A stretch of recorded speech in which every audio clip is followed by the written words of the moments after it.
So Madam Web hit theaters on Valentine's Day 2024 and even had the benefit of a President's Day holiday weekend to try to boost its earnings. Despite all those advantages in its favor, Madam Web had an abysmal opening weekend, just barely scratching $17 million, not being able to finish first in a weekend where it really came out with no competition and has made less than 55 million worldwide. But don't let this Rotten Tomatoes score of 13% with an audience score of 56% fool you. Madam Web may actually be the greatest thing that happened to superhero cinemas in years. No, not because it's good. It's not. It's a terrible film.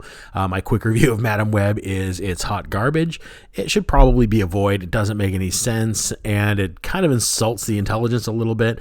I won't say that it's one of those movies that you watch it and it like makes you seethingly mad because of messaging or whatever else. It's just bad. It just doesn't make any sense. The writing's bad. The dialogue's bad. The plot's stupid. The villain's forgettable. I mean, it has no redeeming quality that I can think of at all, except the fallout. The fallout of this movie is what is interesting, and that's actually what I want to talk about today, because after flop after flop after flop of seeing things like The Marvels and Echo and She-Hulk and one after another, and then you even have the Batgirl movie, which didn't even get to see the light of day, finally the day of this kind of monochromatic girl boss, whatever you want to call this era of superhero movie making, maybe finally comes to an end, because Madam Web might be that rock bottom that we've all been kind of waiting for the genre to hit so that it can course correct. And for that, we owe a debt of gratitude to old Madam Web. And let's look at some articles here talking about some of the fallout. First thing that came out was Silk from Netflix. Silk fired their entire writing staff and is going to be overhauling the entire series, targeting a male skewing audience, because they're kind of trying to finally figure out that guys are the driving audience behind superhero movies. I mean, yeah, if you make a movie good enough, girls will like it too. That's how it works. I mean, the original Iron Man was a fantastic movie, definitely a male-centric, male-appealing type story. It had the rich billionaire, he's a womanizer, he's got all his advanced technology and all this other stuff, but they put a story in there that was compelling, and it attracted audiences, across the board. That's how you make a movie and you make it successful. But if you don't know you can't always rise to the heights of something like the original Iron Man movie, at least play to your strengths, play to your audience, and you'll probably at least turn out to be okay. I mean, you look at the other side of it. There's been plenty of women-centric movies over the years that have done perfectly fine, but they tend to stick to that thing, the type of movies that women want to see. Superhero movies are a guy's thing. I'm sorry, you probably, there's going to be people out there that just don't want to hear that, but it's just kind of the truth. The numbers say that. Even Madam Web, with its abysmal performance, the numbers still show that the majority of the movie-going audience was still male. Guys were still the ones that were driving what little financial gains Madam Web was able to make. So Amazon has taken this to heart, and they don't want to recreate. They don't want another Madam Web. They don't want another Echo. They want to try to make something that's successful, that brings in eyeballs, that makes some money. And making a movie in a genre that women don't like and trying to make it appeal to women just doesn't work. It hasn't worked this entire time, and there's no indication it's going to start working now. Just kind of going through this article a little bit from, who is this, comicbookmovie.com. Madam Web has crashed and burned this week, but could that have anything to do with Sony's decision to go back to the drawing board with Prime Video's Silk the Spider Society? According to The Ankler, the upcoming movie TV series has the entire writer's room going home, leaving only Angela Kang of The Walking Dead as showrunner, and one unnamed co-executive producer. So yeah, they've stripped this down to the bone. They're going back to the drawing board, and they're going to try to recreate this to be kind of more of a male appealing or male audience driven show. How are you going to do that with Silk? I really don't know. For those of you who don't know the character of Silk, she is a girl who is bitten by the same radioactive spider that bit Spider-Man. She has fairly identical powers, and she exists in his same world. So that's what Silk is. Whether or not they actually tie her to Spider-Man, I don't know, or if she's going to be in this no Spider-Man world.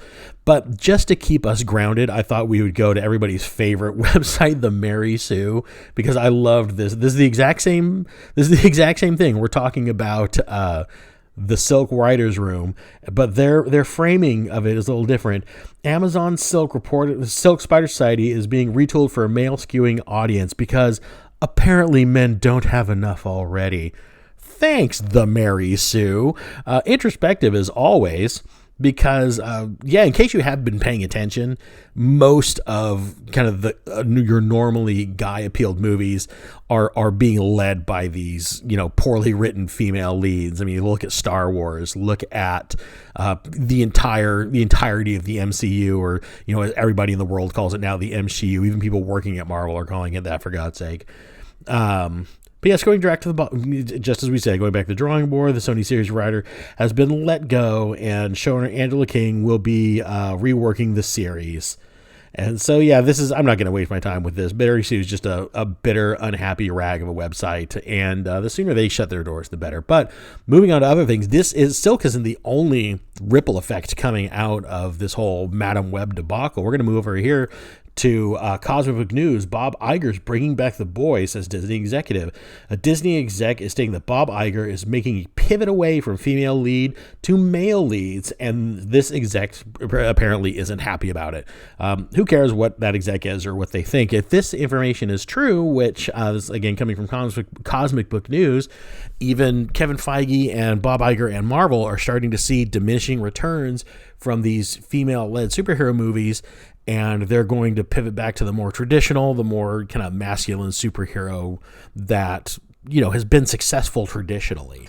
Back to what made the MCU what it was. And this isn't to say that you can't have a female lead superhero movie. Of course you can. You got to make it interesting. You've got to make it a character that people care about.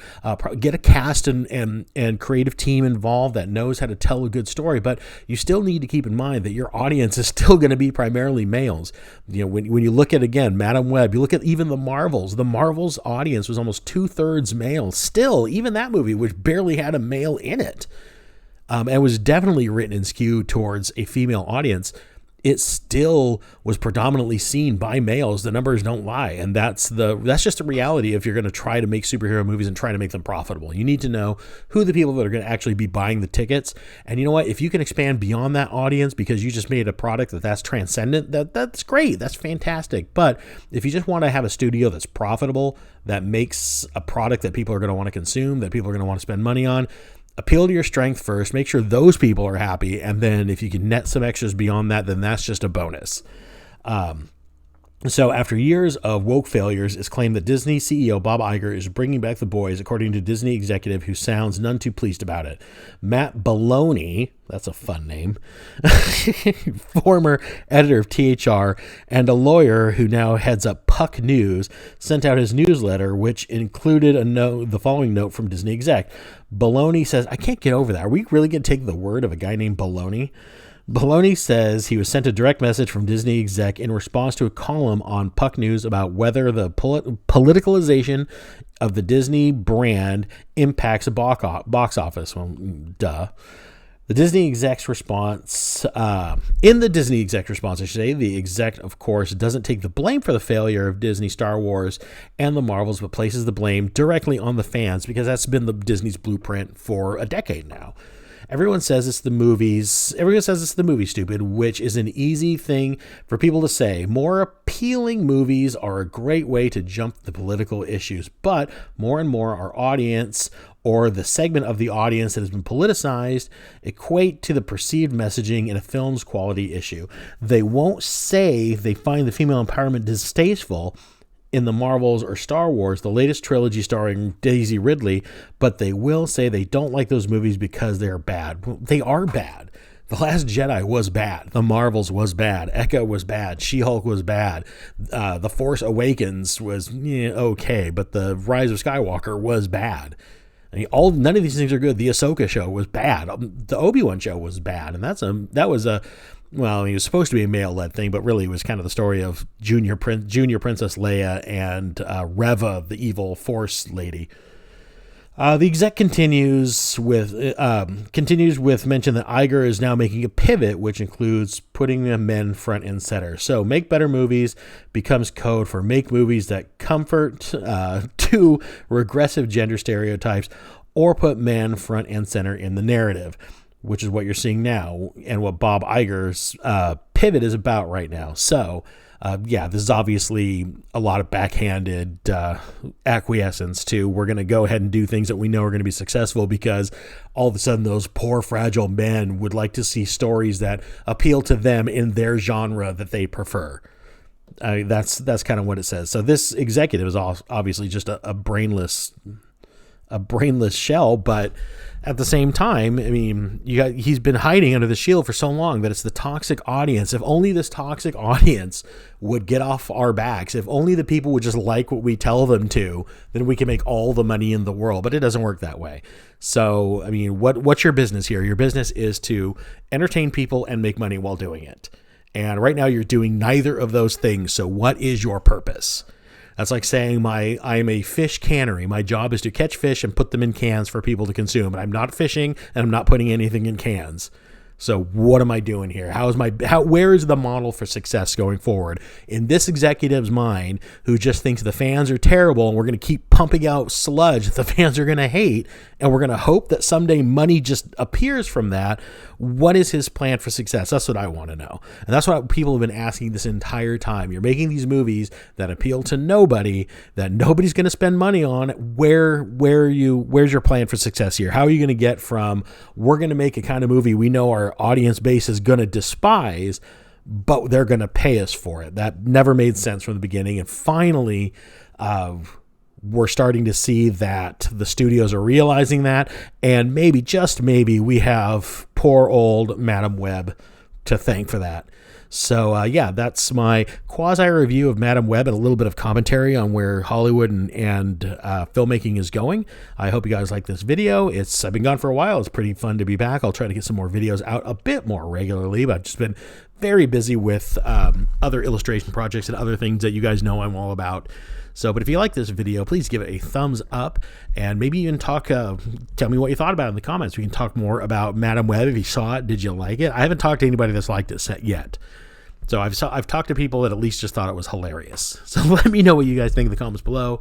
While you're down there, again, go ahead and like, subscribe to the channel. If you're not already a subscriber, I would love to have you here, and I will talk to you on the next video whenever that will be. See you then. Bye.